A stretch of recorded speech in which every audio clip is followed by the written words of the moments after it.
So, cracking open a bottle of wine. Villa Maria. It's beautiful. Villa Maria wine, Anne. And this would be one of how many millions of bottles of Villa Maria produced in the last year? 35 million? 35 million bottles of Villa Maria. That shows how big the brand is. So cheers. Cheers. Even though this isn't really a happy story in a way, is it? But it is. We've got some big news. Oh. Something completely unexpected. I spent quite a long time looking at the Villa Maria story yesterday, and I spoke to Sir George Fistenich, and he told me that retirement isn't for him. He's too busy for retirement. And guess what? He's back in business.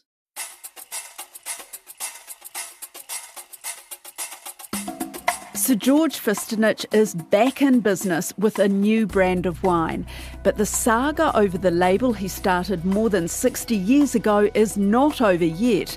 I'm Sharon Brett-Kelly, and today on The Detail, Villa Maria Estate, how a winemaking pioneer lost the brand that brought him fame and fortune. Two business journalists take me through the receivership, the legal battle, the new owners, and a new chapter for its founder. First, New Zealand Herald's property editor Anne Gibson with the latest news on Sir George. He has established a new company called Fistenich Family Wines, and basically what that's doing is it's running two vineyards, one in the Hawke's Bay and one in Marlborough. And he told me Cornerstone, which is the Hawke's Bay one, is about 23 hectares. And the one in Marlborough is called Ballockdale, which is about 30 hectares.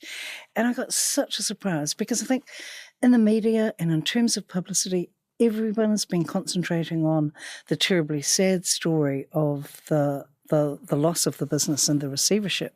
But he says, no, his exact words for me, it doesn't suit me being retired. I mean, it is a bit of a sorry saga for Villa Maria, the company that was owned by Sir George Fistenich for 60 years. He made wines for 60 years.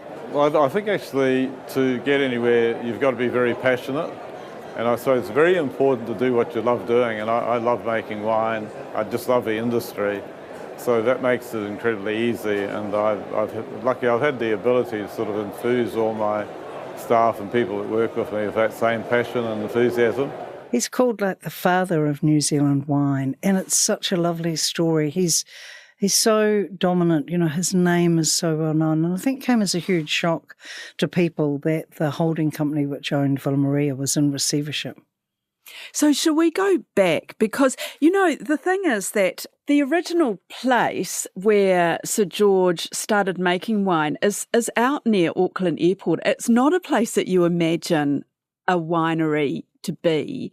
I have to admit, I've never been there. What's it like out there? It's absolutely beautiful, Sharon. It's near Uhumato, and it's a natural amphitheatre. It's about 30 hectares of land. You sweep down off the road and through some big gates, stone gates with the name on the outside, and then there's a lovely collection of, I remember, sort of wooden, cedar-style wooden buildings on the right, and then all the vineyards. So there's 18,000 vines planted out there, and then you go through those vines and into an area, I recall, near a lake. I went up to a John Farnham concert there in November 2019.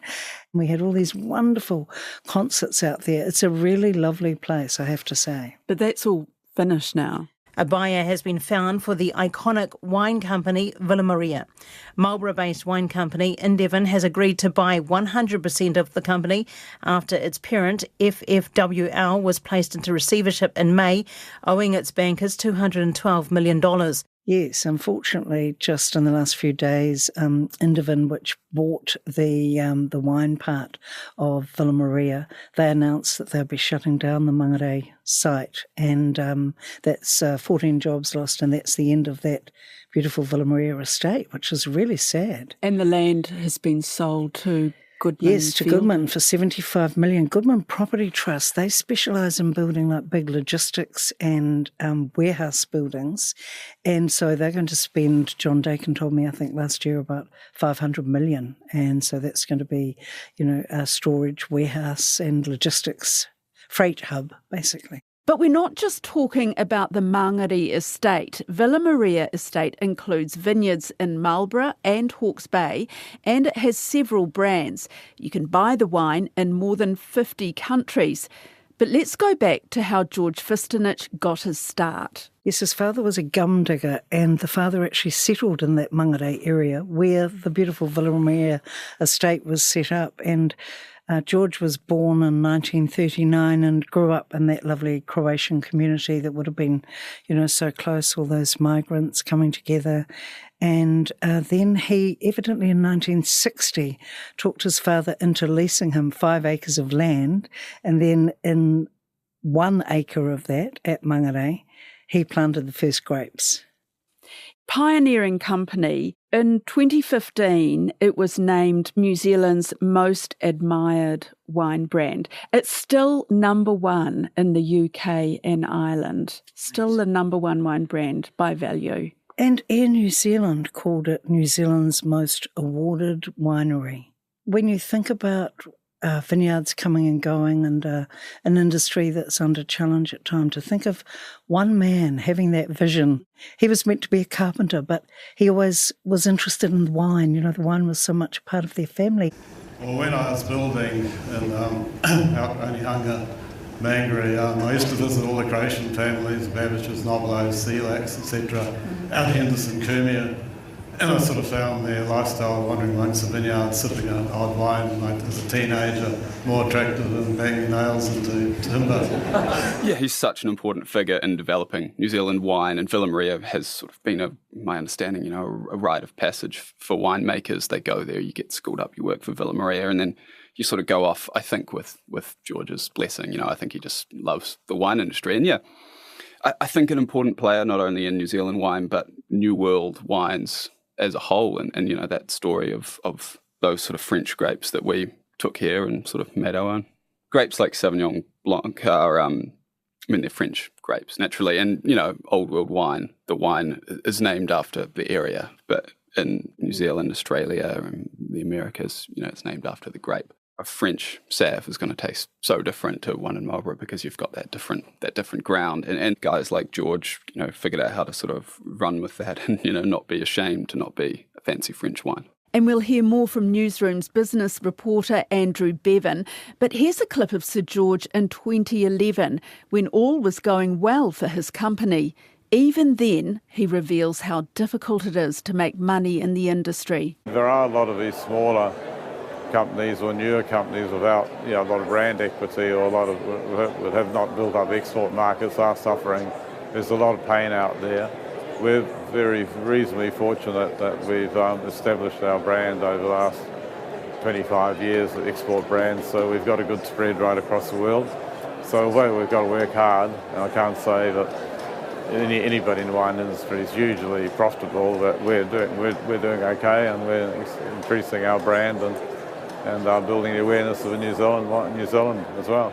So, an incredibly successful company. So what has happened? Well, the first time that I realised that things had gone wrong, looking back at the court record, it dates back to around about 2019 now. Sir George Fistonich had done a major upgrade of the Hawke's Bay vineyard, and it was a seismic job there, which I think was about 30 million, so it was quite substantial. They called it a state-of-the-art winery. Yes. Built in 2018. Yes, yeah. brilliant. Okay, so a big investment there. A big investment there. That first sort of sniff of trouble was back like 2019, so round about then, if you look at the court record, ANZ Bank and Rabobank had extended these big loans to Villa Maria, and they were the joint security holders over the assets. So the assets being, the vineyards in Marlborough, Mangere and the Hawke's Bay. And at the direction of the banks, they sought that Villa Maria be restructured And a new entity was brought in, and that was FFWL, which I think stood for Fistonich Family Wines Limited. So that was the holding company. And so it was a bit of a revelation that the debt was $211 million. So that's how much was owed to those two banks, although as I understand it, Sir George is very unhappy about that debt being portrayed as very high. One of his advisors told me that $100 million was sort of the core debt and the other was the working capital, which would be repaid as you're pointing out, the huge volume of wine came through and the grapes were turned into wine that was sold and the money be paid down. So, but under this restructuring, there was a restructuring deal sought by the banks. Fistonich Family Wines was established, and that was the holding company. I don't quite understand under the restructuring why they had to set up this Fistonich Family Wines. So was it about separating Sir George and the way he ran the business from the actual assets? No, not so much that. I think it was about the long-term direction of the business. Obviously, a lot of debt, the banks becoming concerned about that and beginning to talk about working together to put in place like a legacy. It seems to me that it was more about that. And obviously someone who's now in their 80s, the bank would be thinking, well, the banks in this case, what's the long-term plan here? It's hard to know exactly what, the plans of a private company are, but the bank called time, that is what we do know. The receivers came in and they tried to recover $211 million.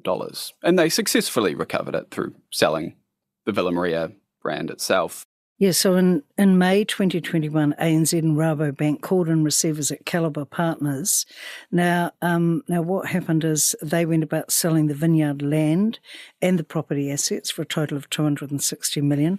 That meant the banks got repaid the $211 million debt, and Sir George was paid around about $40 million. So the deal was with Indivin, the wine business, to pay $190 million for the Villa Maria winemaking business. So that gave them the wine facilities at Mangere and also the properties in Marlborough and the Hawke's Bay. And for Goodman Property Trust to pay $75 million for the Mangere property. The Marlborough-based wine company Indivin has agreed to buy the business for an undisclosed sum. Villa Maria has been on the market for some time, and its parent, FFWL, went into receivership in May, owing $212 million. So Indivin are the largest producers and growers of wine in New Zealand. Who knew? Yeah, I think by a stretch as well. They have 3,000 hectares of vineyard. They started out as a contract winemaker in Marlborough, I want to say in the early 2000s, and they've just expanded so rapidly through a series of acquisitions sort of to the point they're at now. And they're a New Zealand company. Yeah. Who's behind them? Who are the people behind them? Yeah, the chief executive of Indivin is Duncan McFarlane, who started it, sort of 20 years ago. But it's mainly owned by Greg Tomlinson these days, so he's a MBR, rich list, agricultural investor character. Indivin chair Greg Tomlinson says it's been in talks to buy the company for 9 months and sees a natural pairing between the two businesses. It's a great brand. It's got a strong reputation globally, and with the two businesses, it gives a great opportunity for New Zealand to keep building New Zealand's reputation for quality wines, and the opportunity for further investment in it, in infrastructure, and most importantly, brand awareness. So what are your plans for the business? Well, to keep on growing the business and growing New Zealand's reputation for fine wines. We're just going to continue on the path that the Indivin business has been on, and with the Villa business, it gives us some further access to markets that Indivin currently isn't or hasn't got a exposure in. So that's how it shook down at the end, much, by the way, to the disappointment of Sir George Fistonich. This is the place where, at the age of 21, he started growing grapes. Exactly. And, it meant a lot to him. He was looking at selling a part of that Mangere property, and he evidently got Nigel McKenna, a property developer, to come in and do a master plan. So what he actually wanted to do at the Villa Maria estate in Auckland was expand the business from just, being like a beautiful entertainment venue into being like a conference centre, maybe with accommodation as well. So his vision was one of he has been all his life. Grand expansion, can do, move ahead, forward driving. Just like when I talked to him on the phone this week, he was still, he's still talking about the winemakers and the vintners that he worked with 15 years ago who are now working with him at the new brand. And so it's a lovely sort of a legacy that he's pointing out to me that he's created. Then in terms of the Villa Maria operations at Mangere, there's been another step there too. Yeah, so Indivin are running a very different business model, and so they no longer need to be producing grapes from that land. That land is sold to Goodman. The vines, I understand it, have been all taken out now. And, the big irrigation system's removed, and the big logistics centre will be built there. So it'll be a very different looking site in the end from what it had been. And also the announcement that half the Villa Maria wines are now going to be actually bottled over in the overseas, UK. Yes, because it's a very different business model that Indivin are running. Andrew Bevan had an employee approach him shortly after Indivin made the decision to outsource the bottling, knowing jobs would be lost. Villa Maria is the largest New Zealand wine company in the UK, perhaps Ireland as well. They do big numbers over there. That's half of all of its bottling. And so they're saying now that we're going to bring the wine over as wine juice in a bladder. We're going to ship that over there and we're going to bottle it closer to the destination.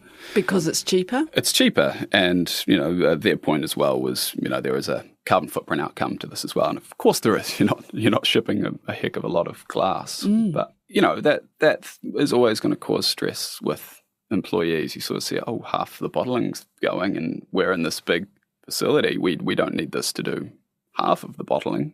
What's going on? And I think the communication there was an issue, at least with the employee that I talked to. That was a serious issue, in that they knew people were going to lose their jobs, but that hadn't been communicated and wasn't communicated for 3 or 4 months. You hear that there was this sort of strong emphasis on trying to keep Villa Maria, a family business. Sir George is involved in the day-to-day, his daughter's involved in the day-to-day. And despite that huge size, the sort of the behemoth that had become, the employee sort of quote that stuck with me was, Sir George wouldn't have done this. He probably would have done everything in his power to not have this happen. And he expressed his displeasure at the decision to outsource operations to me as well, and sort of felt like his legacy was being commodified. You kind of do get into some of their motives, though. Absolutely, you can see and that they're a private company. They're a private company. They can do what they like, and what they're doing makes sense. I think it's perhaps if you're someone who likes winemaking for winemaking's sake, and don't get me wrong, Devon are winemakers and they make great wine, but you're sort of seeing it go from more of an artisanal thing to wine made by accountants. Is a phrase that you hear in that industry a lot. Yeah. But in the end, the Mangere operation has shut down. It's being closed. It's being closed. Okay, it's not fully closed. No. And some of those employees are losing their jobs. Yes. Yeah. I think around 14 employees are losing their jobs, and others are sort of being reshuffled and offered roles with, new third-party companies that are coming in to handle, logistics or bottling or whatever it may be. So the brand lives on, but the original home of Villa Maria is being dismantled. Indivin gets Villa Maria, Goodman Property gets the Mangere land.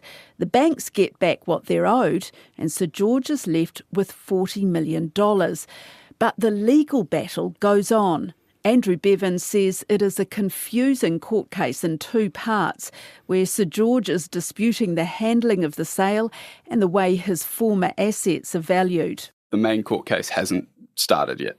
I think there are, conversations going on, but I haven't seen that in the High Court yet.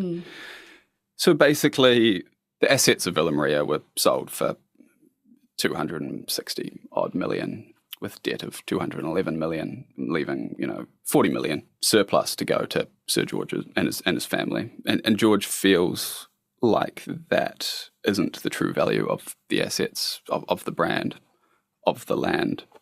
the court case thus far is quite interesting, I think, if you're, business law nerd, in that it's arguing whether the receivers of the company, Neil Jackson and Brendan Gibson, could retain George's own money that should be paid to him out of the surplus account to defend legal action from Sir George Vissonitz himself. And he's arguing that, no, you can't hold $5 million to do that, and $5 million is a lot of legal fees. But that was ultimately unsuccessful. The next stage of the legal action, I feel, is yet to unfold, but it is presumably targeting the receivers and potentially his lender or his banks, rather than Indevin or Goodman. For what? The prices, undervaluing the assets. I see. Which is a funny one because, 40 million odd left behind. I mean, I don't think it's genuinely about the money. And I think if you ask Sir George himself, it's more about legacy and having 60 years of work taken from you on terms that you're not happy with. If it was his choice, would he still have Villa Maria? He'd still have the vineyards? Absolutely. I don't think... his daughter was involved in the business. He had stepped down from being chief executive of the company, but he was an ambassador. But from what you hear from sort of ex-employees, he was incredibly involved, even down to, walking into the graphic design department and putting his 2 cents in on something, So very involved. Very involved. It is such an unusual story, though, because I think you asked me too, do we see widespread failures, like the receivership of FFWL? And the answer really is no. Nick Noblo had failure of a Gewürztraminer vineyard down in the Gisborne area, and there was one that I wrote about a little while ago that had problems paying inland revenue, and that was in Central Otago. But when I look back on it, this is a very unusual story. There are not widespread failures of vineyards in New Zealand at all. And in fact, what I see instead is Overseas Investment Office decisions to allow the existing foreign owners to expand their vineyard operations in New Zealand. So like a growing multi-billion-dollar industry, not one in retreat. But there's some other things here. The fact that this fertile land out in South Auckland by the airport is now being turned into a business park. Yes, and of course the reason that Goodman wanted, I went to a property council conference years ago and they talked about the number of gear shifts that a truck has to do from when it leaves a warehouse to when it hits the motorways. So you can just imagine the formula, the fewer gear shifts, the more valuable the property, right? So for Goodman, as long as New Zealanders, like we did in the pandemic, keep buying goods online, they need to come into the country and be somewhere before they hit your front doorstep, right? So for Goodman, this is a very interesting model. And this industrial property sector has only a 2% vacancy factor in Auckland. So it means that we've got people, the richest man in New Zealand, Graham Hart, multi-billionaire, is building a lot of these new buildings throughout South Auckland. There's just huge demand for this type of property. But of course, as you point out, this is really good land. It's land that grew beautiful grapes. So is a commercial operation like that the best use of that really good agricultural land?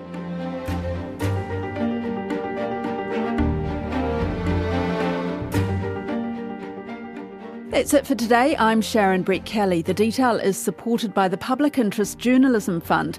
Today's episode was engineered by William Saunders. Our producers are Alexia Russell and Bonnie Harrison. And thanks to Anne Gibson and Andrew Bevan. Mā te wā.